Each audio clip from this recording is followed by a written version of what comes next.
morning. Good morning. Good Mocha Mob Monday morning. Okay, y'all know who's producing, right? It's producer Pearl in the house. I have to say that because y'all know when I come on hype, that means it's Miss Pearl. When I come on sedated, it's producer T because he's like, you doing too much. So I am hyped this morning. Every morning in Africa, a gazelle wakes up. It knows it must run faster than the fastest lion or it will be killed. Every morning a lion wakes up. It knows it must outrun the slower gazelle or it will starve to death. It doesn't matter whether you are a lion or a gazelle. When the sun comes up, you better be running.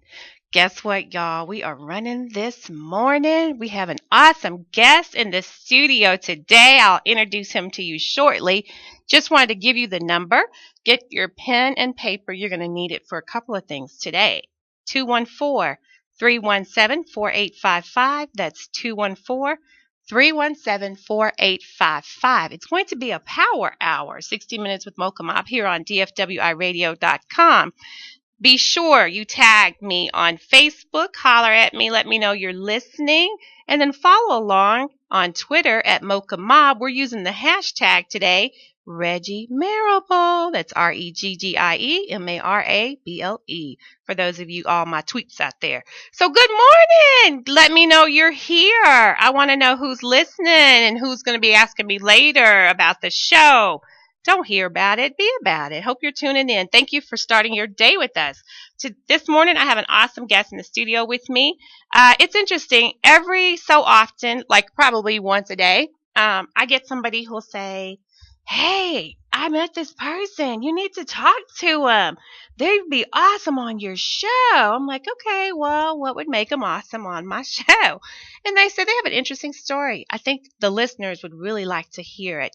So that was the case with this next individual who a great friend of mine called me up and said, you've got to have him on your show. And I was like, why? What's up? What's he got?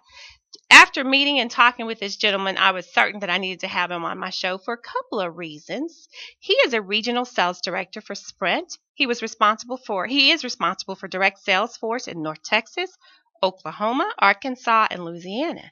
His experience includes 16 years in the telecommunications industry with roles in direct sales, sales leadership, solutions engineering, project management, network operations, and customer service.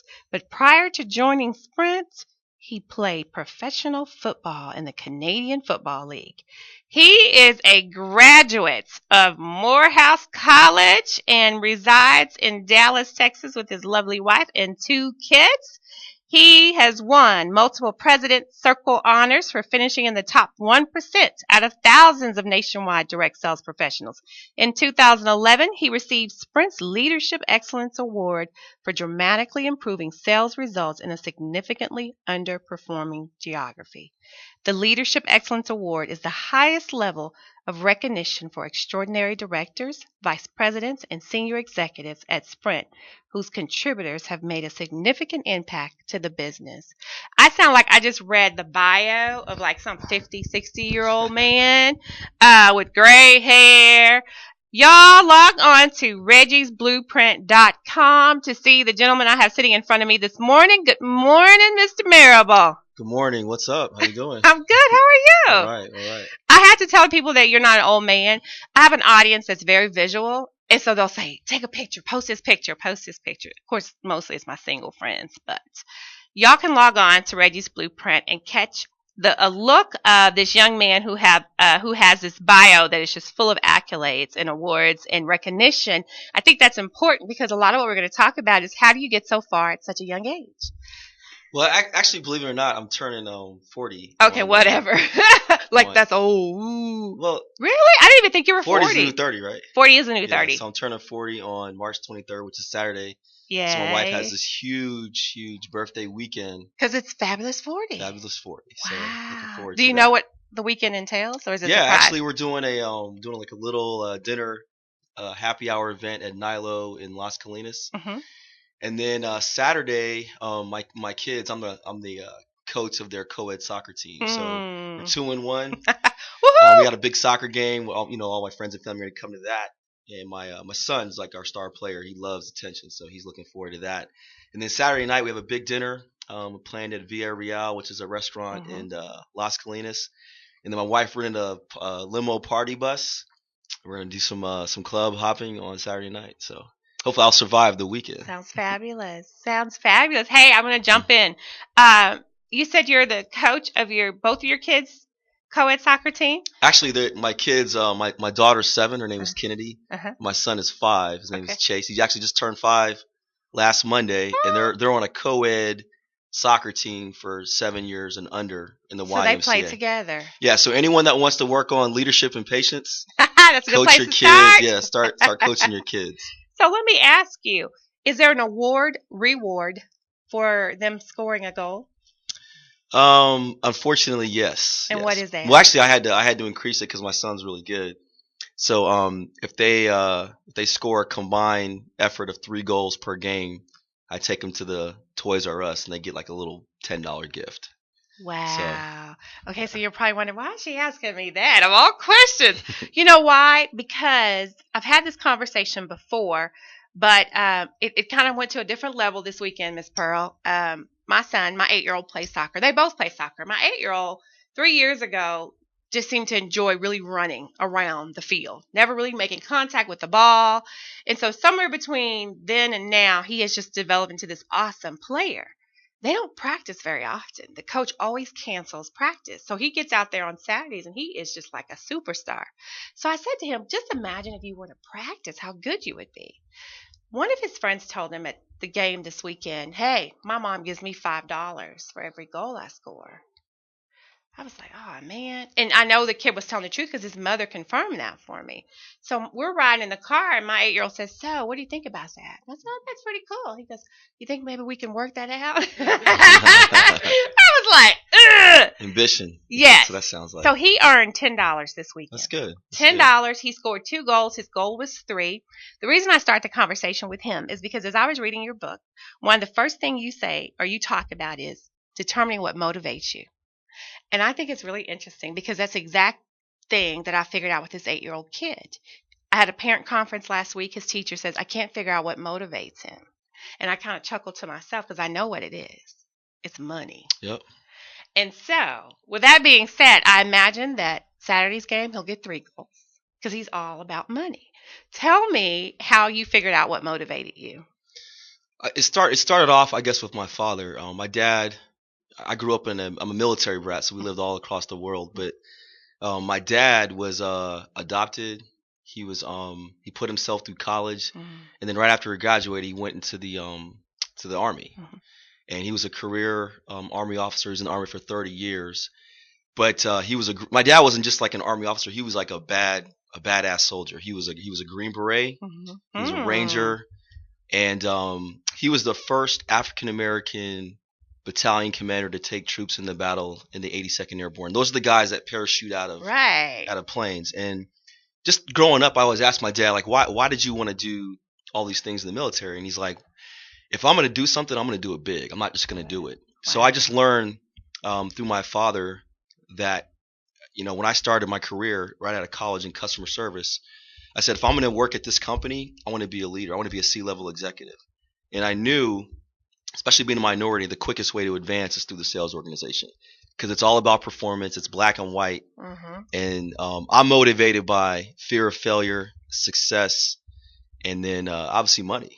And not just money, not just what money can provide, which is quality of life. If my kids want to go to Harvard, I want to be able to pay for it cash. Hopefully my son will go to Morehouse, but that's what motivates me. It's not just the money, it's the quality of life. So you say you were basically raised with that. That was instilled. It's in my blood. Okay. And I don't think you can teach ambition. It's either you have it or you don't. Just like leadership, you can't teach it. Either you have it or you don't.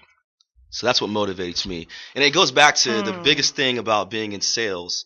Most people do it for money, for recognition, and for freedom. And the same thing for owning your own business. I mean, sales, and I think sales is something that everybody does, whether you're a parent. I mean, you're selling. People think when they think of sales, they think that you're selling something, you're schlepping a product. Right. Really, sales is convincing, influencing, and getting people to believe in your ideas and your vision. So everybody sells, whether you sell for a corporation, you own your own business, you run a family, everyone every single day is selling. Wow. Okay. So here's something I've got to go back to. You said that you don't think you can learn leadership and ambition. You can learn leadership, but I really believe leaders have this natural ability, the persona, the energy that they bring, and when a leader walks in the room, everybody knows it. So I think you can teach management, you can teach, but I mean, I look at myself. I've been a leader ever since I was a kid. Always the captain of the team. Always the first to come up with an idea. I just think that's natural. Just like, what was the other question you asked me? Which one?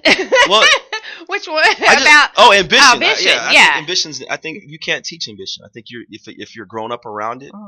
And ambition comes in so many different forms. I mean, when someone wants something, they're going to do whatever it takes to get that thing. Whether it's money, whether it's owning your own company, whether it's like your kid wanting to get $5 to go to the toy store. You can't teach that. It's in your blood. Once you want something, you're willing to do whatever it takes to get it. And so the reason I stopped there is because I'm thinking of all the leadership books out there. The books on leadership. The books. If you need to read a leadership book, can enhance, give you tips on ways to tweak things. But if you need to read a leadership book, you're not a leader, in my opinion. Ooh. Reading a book can help you enhance your skill set, but it's not going to teach you. It's not going to make people follow you. It's not going to make people respect you. That's something that just comes naturally. Okay, so you were. Do you have any siblings? Yeah, I was the middle kid, so that probably helped too. I have an older brother and I have a little sister. And my brother, this guy is this guy is like he got a perfect math SAT score. He was taking calculus in the 7th grade. He went to MIT. And my sister, she's a lawyer. She got a full scholarship to a law school. She was reading encyclopedias for fun and Trivia Pursuit when she was a kid. I didn't get that. I got the warm personality. I got the work ethic. So, wow. I think that's kind of. So what did your parents, I know we talked about your dad, but what did your home life look like? Because I'm concerned when you say leadership can't be taught, ambition can't be taught, you're born with it, basically is what you're telling me. But how was it modeled for you at home? Because, I mean, you have a brother that's awesome, a sister that's awesome. What did your parents do to cultivate that awesomeness? I think it was my mom. I mean, she's like the cornerstone of my family. Besides, my dad was traveling a lot with the military, but my mom wanted us to be self-sufficient. I mean, we had to learn how to wash clothes and clean up. We all had chores, and there were consequences around not doing what you were supposed to do. School was stressed, and then my mom, she wanted us to be cultured. We had to take piano lessons. We all had to play sports. We didn't watch a lot of. We only had like a certain amount of time we could watch TV. But just being disciplined, work ethic, consequences, accountability, and then I think it helped to grow up in a stable home where there was a mother and father. They're both there. That helped tremendously. Are your parents still together? Yeah, they're still together. What did you see in their relationship that you felt was a major factor in how the family stayed together and succeeded? Because I know in this day and age, that's something we don't see. We don't have a reference point for our kids. Yeah. So you grew up with that. I think it was more respect than anything else. Okay. They respected each other and they respected us. But my parents, they grew up in the generation where you get married young. My parents got married at 21. They had no idea what they were doing. They had kids early. So their marriage wasn't perfect, but they respected each other. They loved each other, and they always had each other's back no matter what. So I just took the good and the bad from my parents' marriage, but it wasn't perfect. But they taught us, accountability, structure, respect, and they really stressed education. And I think that was one of the biggest things. And I was a knucklehead kid, and if I didn't have my mom and my dad always on me, I mean, I wouldn't be here today. What do you mean you're a knucklehead kid? Hard-headed. Okay. Just like any boy. If you let little boys and young men kind of do what they want, they can go the wrong direction. So my parents just stayed on me, made me stay focused on the right things. So is this always the direction you were traveling? What? Where you are now? No, absolutely not. Absolutely not. So when I went to college, I thought I wanted to be a doctor because money at the time. This is before the HMO era. So I thought doctors, money, prominence. So I majored in biology my freshman year. And Morehouse is a feeder school for Ivy Leagues. and they have this program at Yale Medical School. So if you do really well in biology, then it's really easy to get into Yale Medical School. So I got straight A's my freshman year, got into this program. It was a biomedical research intern at Yale Medical School. And I interned with a cardiovascular heart surgeon. And at the time, this guy was the #1 heart surgeon in the entire country. Went on rounds. I didn't like being around sick people, but I was like, man, this guy has a big house. Everybody's kissing his butt. He's making tons of money. I can do this. The important stuff. Right. But I didn't like. I thought medicine was boring. I didn't like being in the hospital. It was kind of icky. The last day of the intern, I went to see an open heart surgery. And there was blood everywhere. It was gory. I threw up and I passed out in the operating room. So they carried me out, and I was like, "There's no way you could be a doctor, dude. You need to change this up." So I came back sophomore year. I was like, well, at the time, LA Law was really popular. So Blair Underwood, the drop top Porsche, the eloquent speeches in court. I was like, I can do that. I like public speaking. I like to write. I'll be a lawyer. So I majored in political science, and I had this intern at the State Bar of Georgia. And I worked in the section where they prosecute corrupt lawyers. And I realized law, it's a lot of paperwork. You're not in court, a lot of negotiations, lots of long hours. Like, this is not gonna work for me. I was going into my junior year, and I was on a football scholarship, and my parents had just paid for my brother to go to MIT, which is pretty much wiped out their savings. So my parents weren't rich, so I knew I had to graduate in 4 years. I couldn't be on that 6 and 7 year change your major thing. Well, I was really good in football. And Morehouse is a really small school, and I knew if I didn't try to play professional football, I'd regret it when I got older. So senior year, my parents had sent me money to study for the LSAT, which is the preparatory, the test you have to get in to go to law school. I took that money and I hired a personal trainer. And while all the kids are going off to spring break, I was training for football. So made the team, played football in Canada for a year, and I was like, I can play in Canada for 2 years and then go to the NFL. But I got to Canada, I was like, dude, you're not going to make your mark on the world playing football. This NFL thing's a pipe dream. So I came back to Atlanta, and I was like, well, I'll just work for a year, go to grad school, figure out what I'm going to do with my life. I started working at Sprint. They were hiring college students for customer service jobs. I was like, I'll just work here for a year, make some money, get an apartment, live the single life, study for the GMAT. And I started working at Sprint. I was like, man, this is a great industry. It's a great company. A lot of the senior executives are making more than attorneys and doctors. Let's stay with this company. Let's see what we can do. But I told myself, if I'm going to stay in corporate America, I want to be a shot caller. I want to be a decision maker. So I worked my way all the way up. I've been in customer service, network operations, project management. I was an engineer, and then I knew the money and the career progression was in sales. So I jumped from engineering into direct sales. And anyone that's in professional sales knows it's very important that you have training, you have support, so you can kind of learn and teach yourself. I got a manager. I didn't get any training. I didn't get any no accounts, no territory. I was thrown to the wolves. And my first year was the worst experience in my entire professional career. And when you're unsuccessful in sales, it not only impacts you at work, but it impacts your entire being. People telling you no, you don't know how to rebuttal. You're not selling anything. So I almost failed at that. But that's why I wrote this book. And I basically created my own process to be successful in sales out of necessity, out of the need to survive. I had just gotten married. I had taken a $60,000 pay cut, and I had to make it work, or I was going to fail. So that process in that book, my second year executing that process, keeping my head down, sticking to it, out of 3,000 plus sales reps, I was the #3 rep in the entire company at Sprint. My third year, I was the #4 rep in the entire company. And then I got promoted into sales management, and I took over a really underperforming sales branch. There's 350 branches at Sprint. I had the worst branch in the entire company, which is why I got the job. Basically, I had to fire 10 people. I hired 10 new people, some right out of college, some with no sales experience. And I basically taught them my blueprint sales process.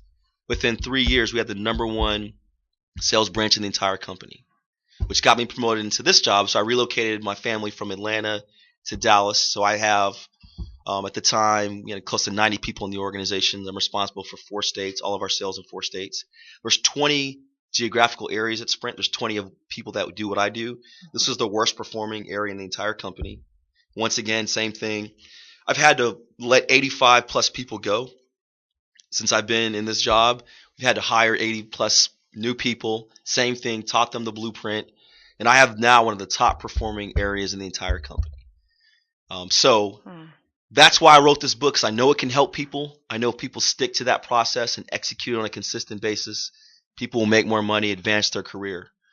So did I expect when I started college that I would go from medicine to being a corporate executive? No, but it worked out, so here I am. I'm going to go back because I know my listeners are wondering. Did your parents get mad when you used the money for a trainer? My mom was pissed. She was so disappointed in me. Okay. Yeah, because she didn't think, she said, I sent you to Morehouse College to get an education, not to play football. So, but I was goes back to ambition. I want, this is something that I wanted to do. So you're willing to take that risk? Absolutely, yeah. And would you say that was a risk for you?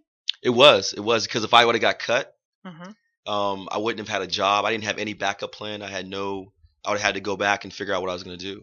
But it worked out, and it was a great experience. And I relate everything in business to sports, because sports is the most competitive thing to do in the entire world next to sales. So that experience taught me and helps me be successful in what I do today. So let's talk a little bit about this book, and then we're going to go into a break. It says, I'm sharing my blueprint because I never want another sales professional to experience the confusion, heartache, and tears I endured during my first year of professional sales. A book that came out of your bad experience is one that is now used, I'm sure, for lots of salespeople to get over a hump and to be successful. How long did it take you to write the book?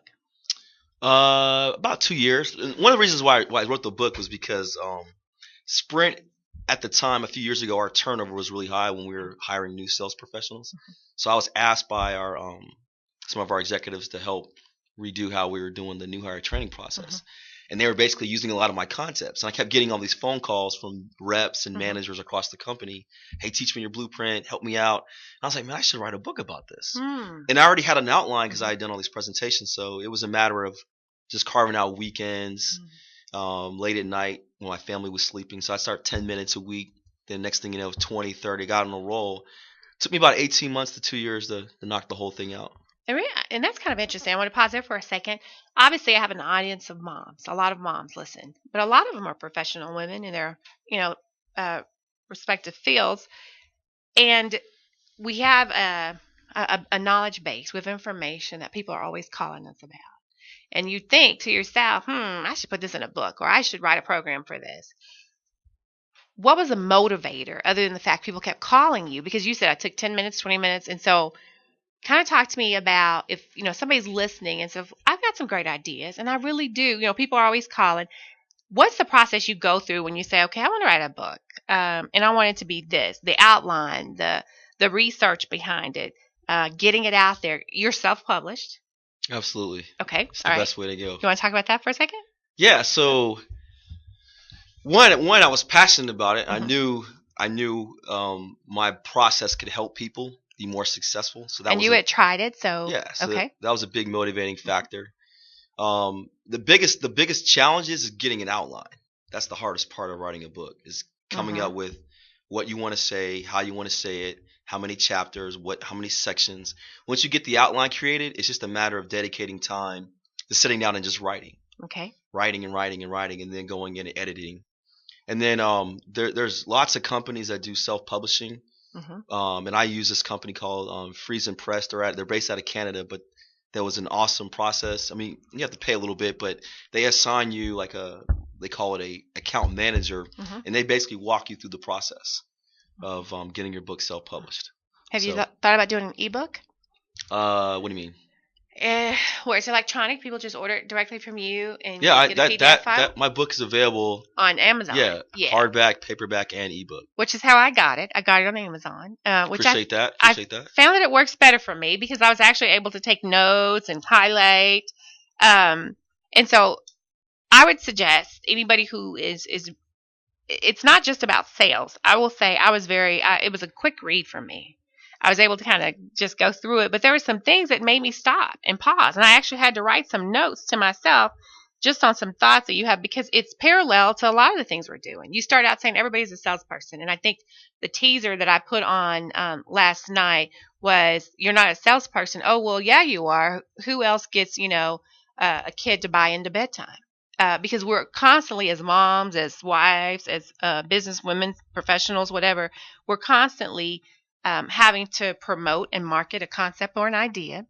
The thing I thought was interesting was the value statement, and the fact that you said, you should have a value statement and it has some essential parts to it.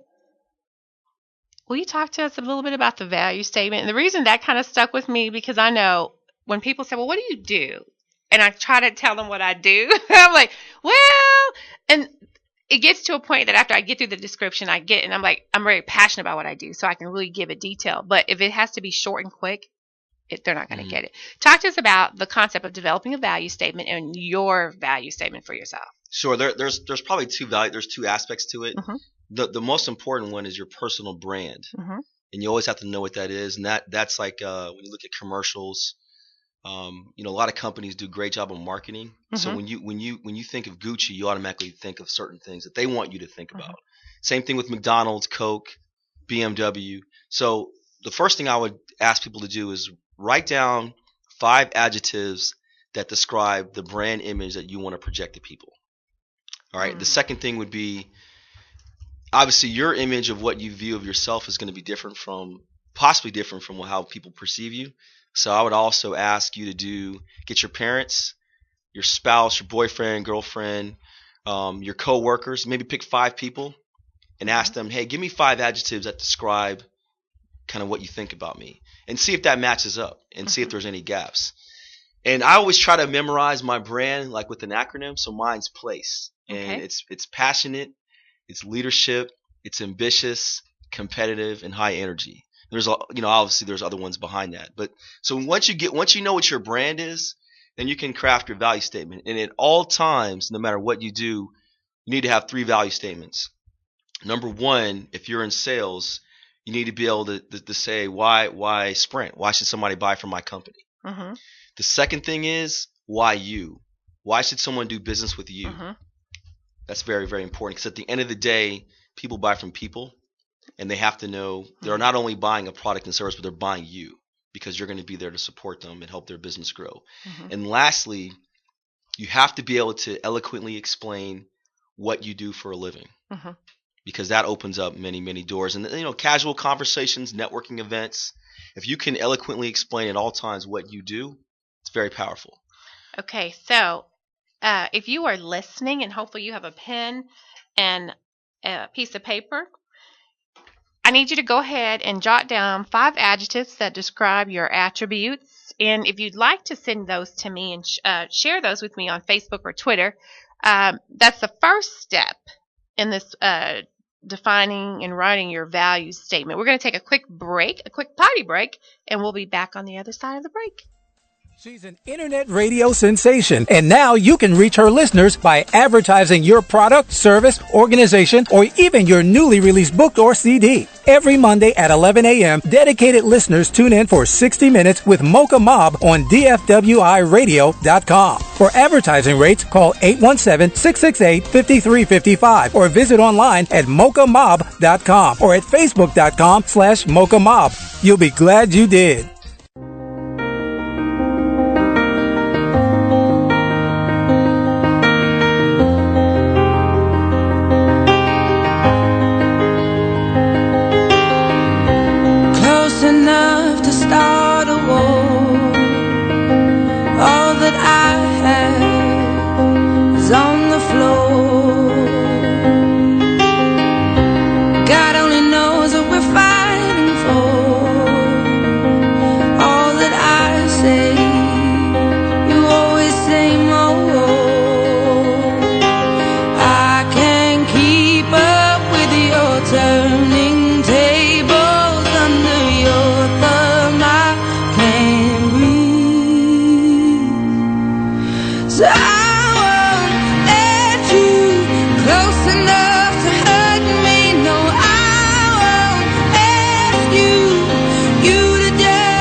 turning tables,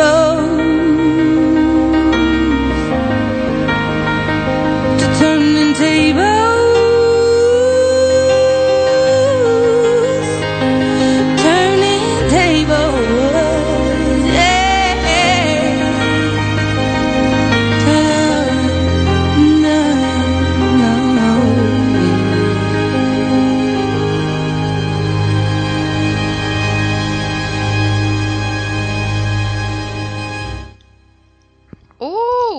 All right, y'all. Thank you so much. We are back here on www.dfwiradio.com.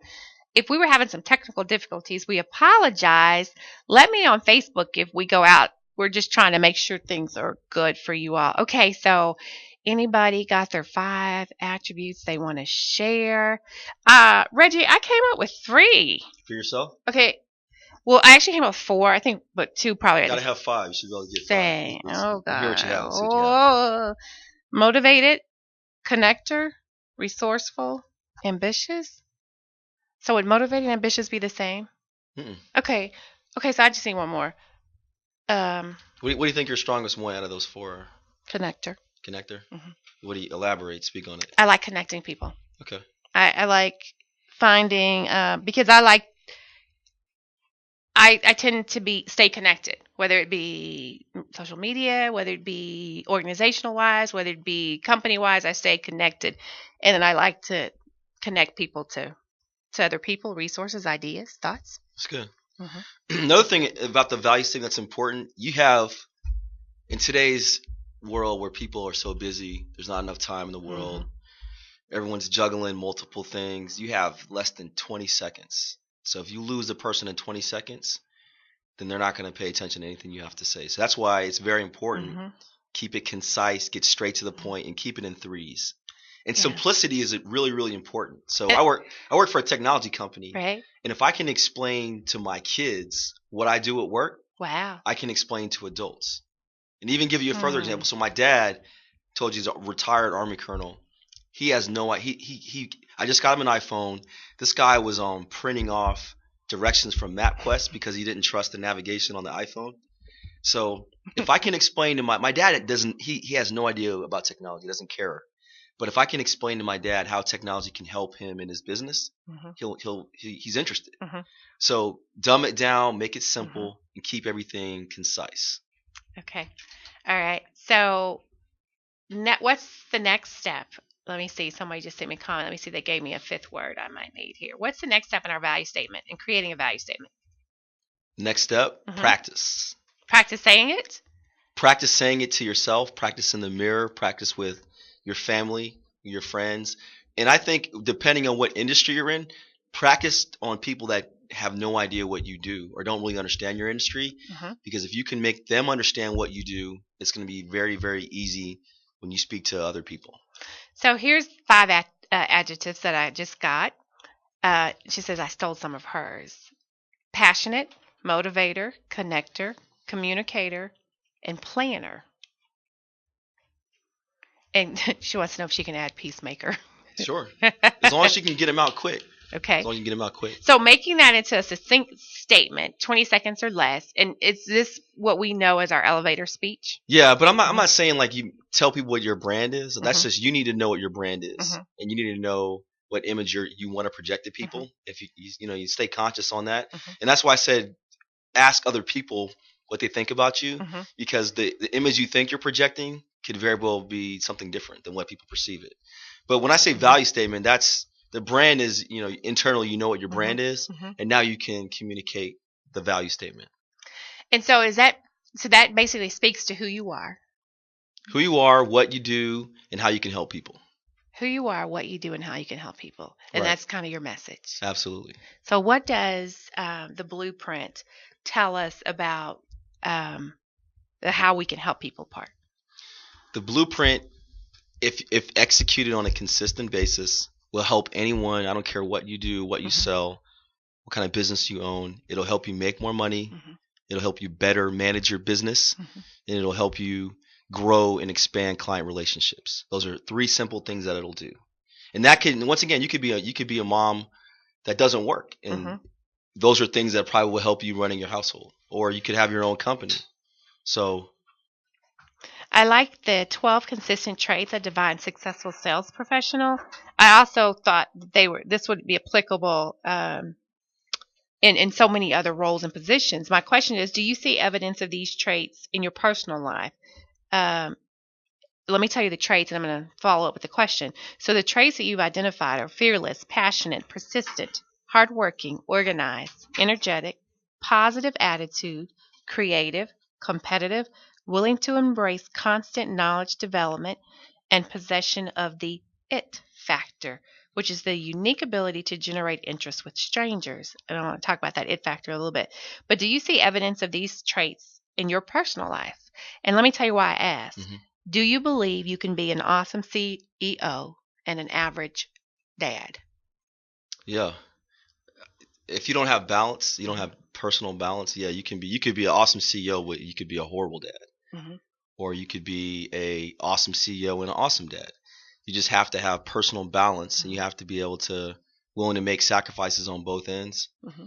and you have to manage your time wisely. So I feel you have to ask my wife, but I feel I'm an awesome father, Is your awesome wife husband. listening? Actually, she's teaching spin class right now. She Oh. teaches spin class. I was going to say, can you chime in? But go Yeah. ahead. Nah, so I think I'm an awesome father, awesome husband. I'm awesome at work, but it's because two things. One, I have personal balance, and the second thing is I'm willing to give up. I don't sleep as much as most people. So when my family's sleeping, that's when I'm working, catching up on email, working on like stuff like a book. So I'm willing to give up sleep to get more accomplished and not impact my family life.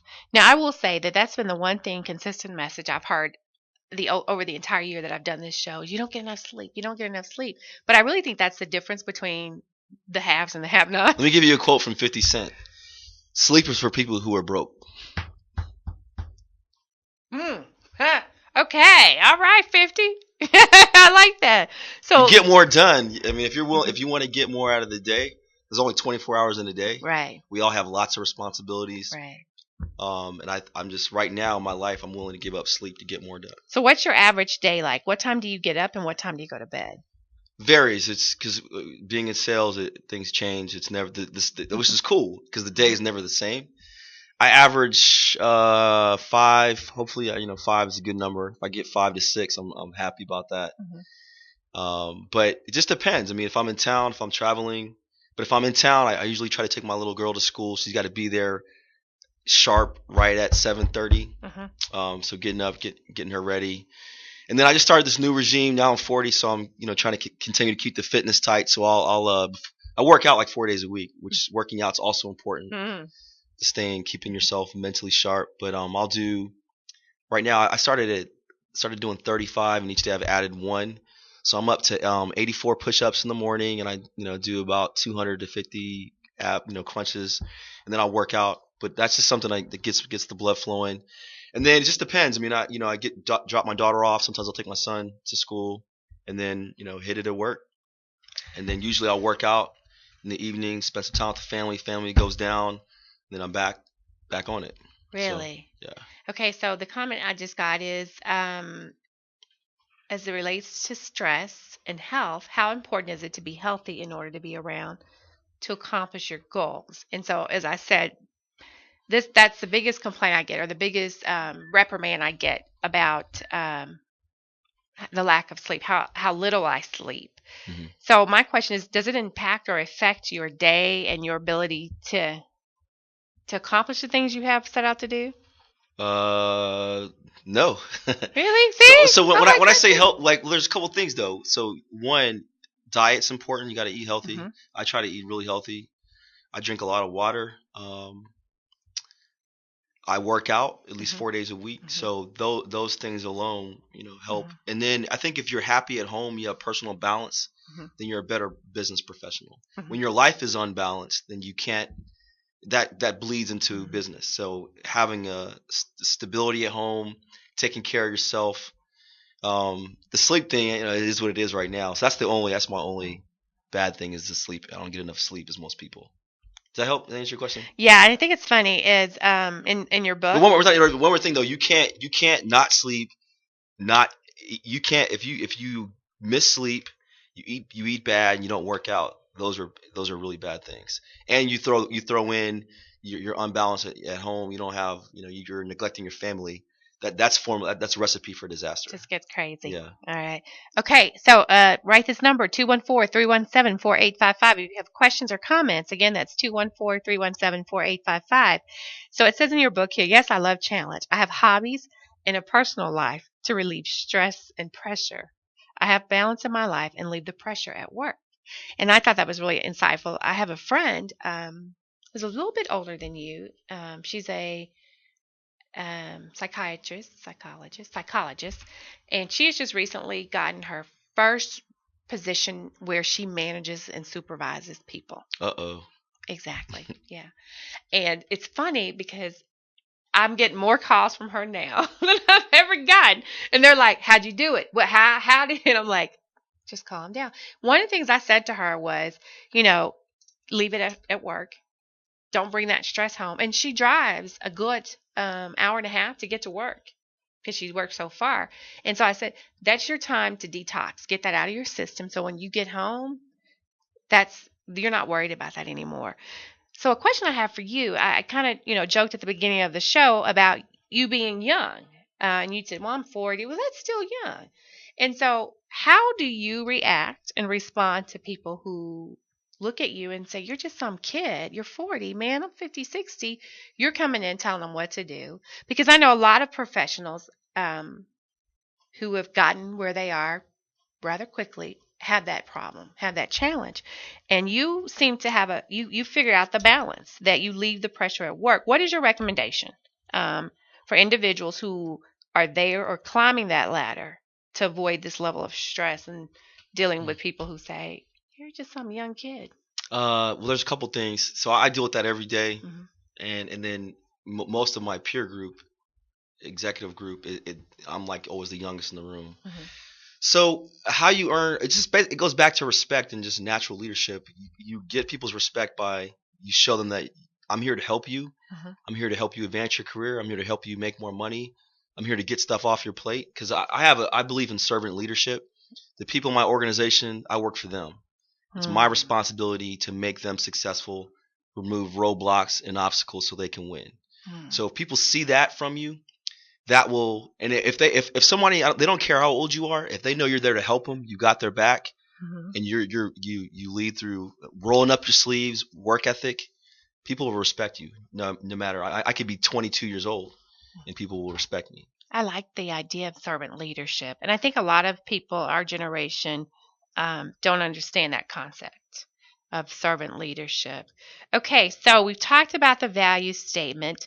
Let's talk about the importance of the time management skills because we just got off the thing about sleep, and you're saying, you eat right, you leave work at home. And I asked you about your average day. What time do you get up and what time do you go to bed? But I didn't ask you what time do you usually go to work and what time do you get home? Once again, it varies. So one of the advantages of being in sales is you can kind of control your own schedule. So I try not to miss, especially if I'm traveling, but I make sure that I don't travel when, I have to coach my kids. I don't miss any of their activities. I try not to.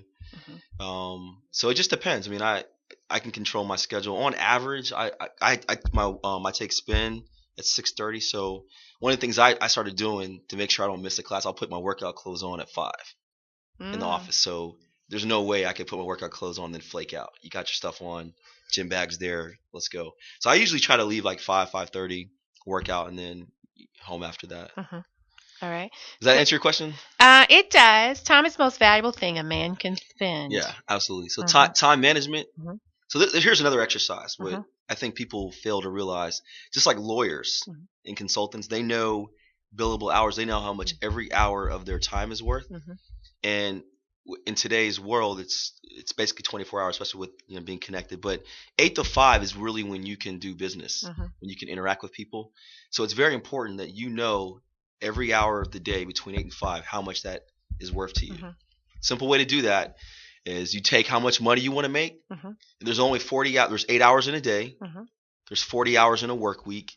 There's 52 work weeks in a year. So you take 52 times 80. And that gives you 2,080 hours of prime time throughout the year. Mm-hmm. You take 2,080, divide it by how much money you want to make, and that'll tell you how much your time is worth every hour of the day. So if you want to make $200,000 a year, I think it's $96.15. So every time you waste doing something non-productive, I don't think anybody listening, you personally, would reach in your pocket and take out $96.15 and throw it in the trash. So you got to know how much every hour of the day is worth to you. I love that. When I was reading that, and what I did immediately, my brain went to mommy mode. And I thought about, I recently left full-time employment and just became a consultant. And I tell people all the time, it definitely cut my salary, but what I gained on the other end of it is a lot more valuable to me. And it really makes me manage my time a lot better. So you said 8 to 5 is the prime selling time for sales, but it's also the prime selling time for mommies who have kids in school that may be adjusting their schedule to be a little more flexible. But I loved it because I thought about, okay, looking at all the tasks and the chores I have to accomplish in a day or even in a week and realizing can be outsourced. What are things that I can do? Is my time being used wisely? And like I've done something, I do a lot of contracts, social media types of things, manage people's Facebook pages and Twitter accounts. And occasionally I'll get a request to do something really kind of, okay, really? And I'll say, I don't mind doing it, but is it worth you paying me this much to do it? Or could you find somebody else who could do it instead?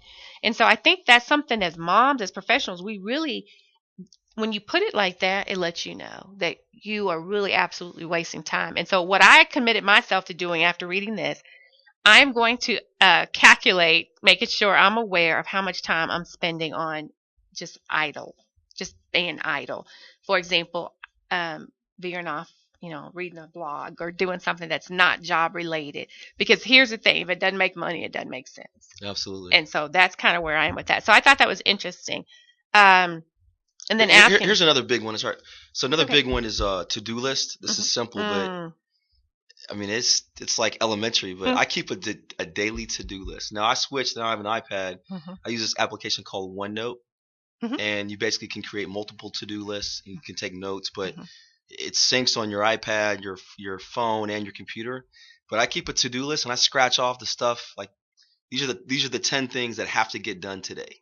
Like, it gives me great pleasure to scratch them off, but that keeps me relentlessly focused that my day cannot end until these 10 items get done.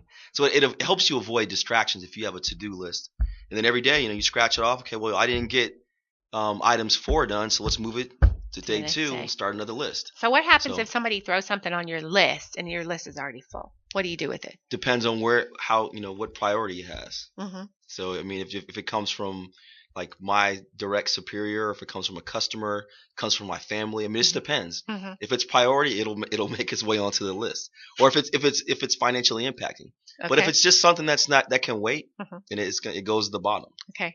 So, and I ask that question because I have people that'll come to me with all these different requests, and I'll say, you know what? I'll put it on my list, but right now it's at the bottom. There you go. And I had to start doing that because I'm one of those people who, people, can you do this? Can you do that? Well, yeah. And then you find you're overwhelmed and you're up to 3 o'clock in the morning and they're in bed sleep. So I had to say, okay, it's on my list, but it's not on priority. Or the other thing I found, and I have a question, how do you handle this? And I'm sure being as successful as you are, you probably have figured out a way to manage things that require repeat visits or repeat attention.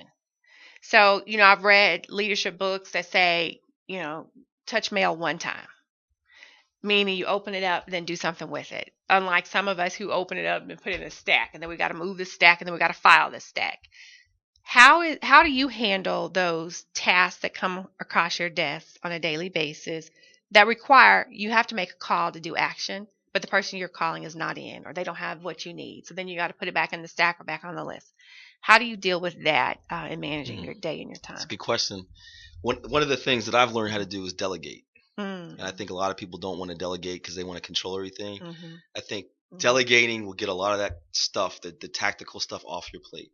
So delegating, and then setting expectations. If it's somebody you talk to all the time, set expectations on kind of how we're going to communicate. I think that's important.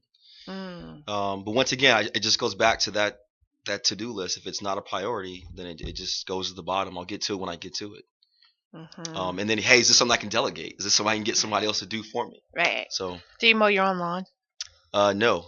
I look at how much money I make, and I look at how much my time is worth, Mm-hmm. and it's worth me to pay somebody to cut my grass. That's Yeah. that's an hour I could spend with my family. That's right. So, And that's the only reason I asked is because that was a discussion in my house a couple of years ago with my husband. I was like, you know what? Let's just really evaluate the effectiveness and the time spent. Is it, more valuable for you to be hanging out with the boys or to mow the yard? And Yeah. and I think those are some decisions we have to make. I don't know how big your yard is, but depending on how big your yard, that's a 2 hour. It could be a 2 hour Our project. yard's not that big. So, but yeah, it does take a lot of If your time. husband's a perfectionist, it could take 2 hours. And I think he's kind of getting to that point because I noticed like this last year he took that role back and I didn't say anything because he was able to incorporate the boys in it. Oh, see, that's good. Yeah. But before when they were a little younger, they couldn't really help, but now they're able to do that. Okay, so this book I would say is certainly chock full of wonderful resources, the leveraging the power of written communication and how that's a lost art and something that I think has gotten out of hand. Shorter is always better. I get emails all the time that are and I'm like, what is the point? And the fact it kind of goes back to that 20 seconds. You've got 20 seconds to get somebody's attention. If you're ADD like me, self-diagnosed, non-medicated, you just you're just sitting there like, really? And I zone out after a minute or two. And so I think that's really important for us to understand, whether it be in conversation or whether it be in written communication. What's next after the book? Where are we going now with Reggie? Next, we're actually working on a second book called The Blueprint 2, The Keys to Success in Leadership. Mm-hmm. So I'm working on that.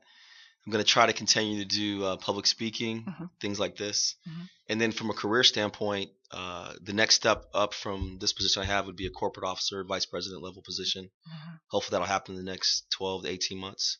Woohoo. And then hopefully my kids winning the Little League soccer championship. Woohoo! And you have to go to Toys R Us. What is on a leader's reading list, such as yourself? What's on your reading list? What am I reading right now? Mm-hmm. I'm reading. My mom got me this book for Christmas. It's a book by Tony Dungy. It's like a daily devotion book. Mm-hmm. I forgot the name of it. Mm-hmm. But I'm reading right now. I'm actually reading this book called Cracking the Code. Mm-hmm.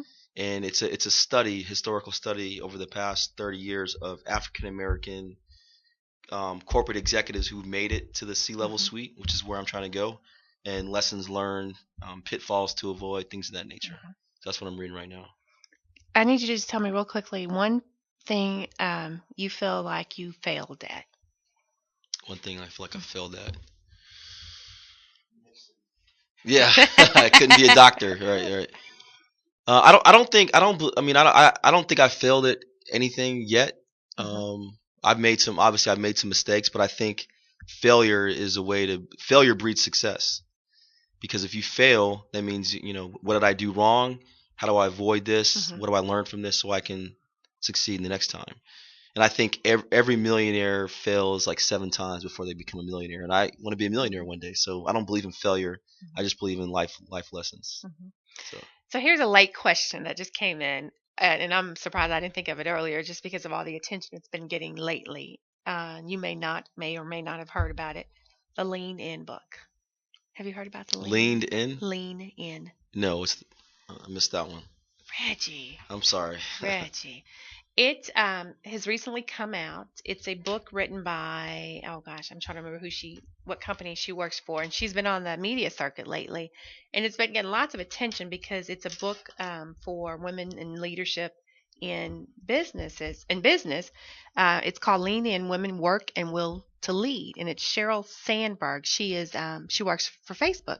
Yeah, okay, yeah, right. I'm with you. Okay, all right. Yeah. So I have a listener who's curious about your opinion, your thoughts about that. And I will say this hour went really fast because I would have asked the question about, you're 40, you've gotten as far as you've gotten, and I asked you about a failure, an identified failure, but with the Lean In book, Women Work and the Will to Lead, it is obvious that women are not promoted as quickly as men.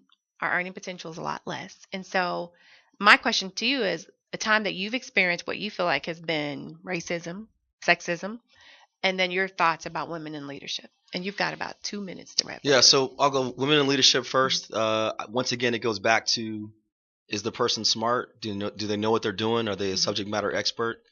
Are they trying to help people? I don't care if you're a minority or a woman. If you work hard, you're smart, you know how to help people, you're willing to roll your sleeves up and get your hands dirty, people will follow you. Do women get a fair shot? Probably. I mean, not as much as guys. No. I mean, it is what it is. But I feel a leader's a leader. I don't care what gender you are. Have I experienced any racism or anything like? No. I mean, I'm fortunate. Sprint's a great company. Sprint really believes in diversity, and I have not personally experienced any roadblocks based upon my race. No, I have not yet. I mean, will it come? Maybe. I don't know. But Sprint's been great to me. All the promotions that I've gotten, I've earned through my work ethic, through my performance. So I've been fortunate. Once again, I work for a company that believes in diversity, so it hasn't been a challenge for me. But is it a challenge for others? Absolutely. Because if you look at corporate level executives, I don't see there needs to be more minorities and women. So hopefully I'll be one that'll get there and open up doors for others. That's good. So that's good to know. All right. So I said it's been a really quick, fast hour. I want to just reiterate to you the blueprint, the keys to making big money in professional sales. I started the hour with the fable about the gazelle and the lion, because that is the cover that is found on the front of Reggie's book. Why did you choose that cover? Because I don't care what you do in life, every single day when you wake up, you get to choose who you're going to be, the lion or the gazelle. Whichever. You better start the day running. Absolutely. I want to give a couple of shout outs this morning to the Holloway children, who are, one just came out of surgery getting tonsils removed, and one is in surgery. Oh my goodness, Mom, who does that on the same day? Peace and blessings to you all. Hope you're healing. Everything is going well. Happy birthday to my mom. She's 25, y'all. The best mommy on this side of heaven. Shout out to IBB. You know who you are. You girls rock. Y'all keep me solid. And to my friends who are listening for the first time, thank you so much for tuning in. Please be sure you follow Mr. Reggie Marable, awesome author, speaker, Sprint executive. He can be found. You can follow him at Twitter at Reggie Marable. You can also log on to his website if you're interested in his book. And how about this?